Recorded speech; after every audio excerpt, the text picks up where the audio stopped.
Sir, the colleagues here have raised a very important point. The government has passed the bill, notified it. And what is the point? Last night at nearly at around 10 o'clock.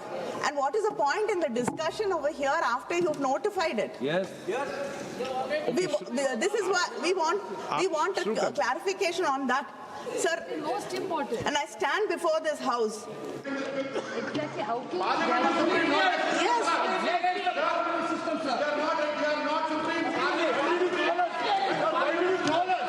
What is the logic of this bill? Sir, how can we debate it when it's gazetted? Owaisi साहब मैंने यहाँ पर रखी ना आपसे इस पे कर रहा हूँ मैं अभी कराते हैं अभी करते हैं अभी करते हैं सब करा दें अभी ओवैसी जी अभी करते हैं अभी करते हैं प्लीज कनिमोजी के बाद व्यवस्था देता हूं मैं अभी कुछ व्यवस्था कनिमोजी को बोलने दें अभी उनका विषय बोलने दें नो ओबीसी जी ओके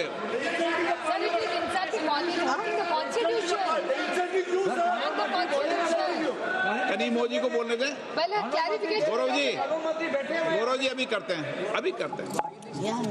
अभी Sir, I stand before this house today not just as a member of parliament or as a representative of the Dravida Munnetra Kazhagam, but as a voice of the 8 crore people of Tamil Nadu who've been told in the midst of our state elections that their votes will count less and their voice in this parliament will be diminished. And furthermore, it's really shocking that yesterday we are discussing the bill here. You've taken your own time to notify. And yesterday, when we discussed, you've called us here, we are discussing the bill here, and then what is the need and what is the necessity to notify it yesterday? What is the meaning? What is the respect you have for this house? Sir, the government has introduced 3 bills in this special session, called in haste and time to disrupt the ongoing elections in my state and many states. And I raised to oppose these bills on the behalf of my party and my state.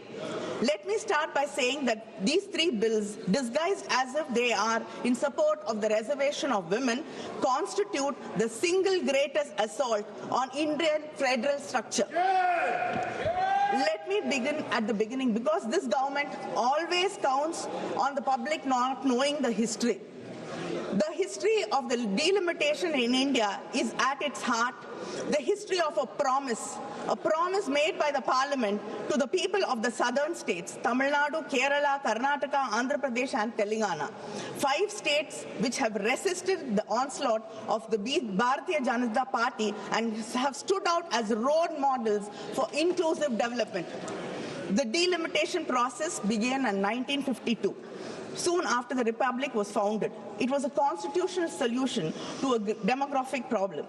How to balance the population growth with fair representation. All of us abided by the constitutional suggestions in Article 82 and 170. By 1973, when the 3rd Delimitation Commission had completed its work, there was a push for population control also. This national population policy was brought across the country to contain the growing demographic population, and it was exploding actually. So the first freeze on delimitation took place in 1976. This was fixed for a period of 25 years based on the 1971 census. Let us not forget that it was the Congress government, Madam Indira Gandhi's government, that recognized this issue and brought the bill. In the 1976 42nd Amendment, Parliament froze the total number of Lok Sabha seats to 543. This freeze was not a technical detail. It was a constitutional compact, a promise made to every family in India and South India that compliance with objectives of the national policy would not cost them their political voice. Over time,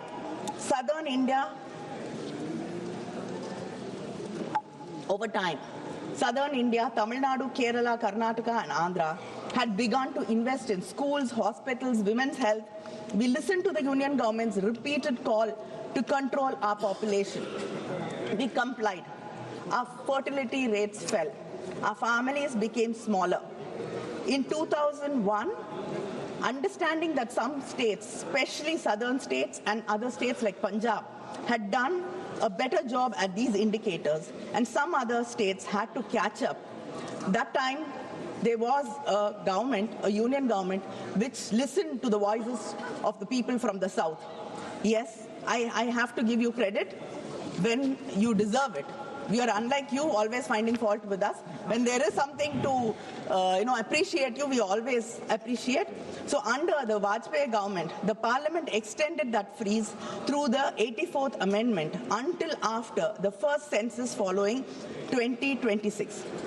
24 more years of protection, because then the parliament in its collective wisdom understood that this injustice had to be addressed. Why do we have to increase the seats now to 850? On what basis? The statement of the objective says that there is a change in demographic profile.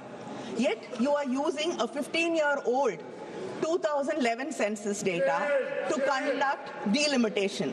You are contradicting yourselves.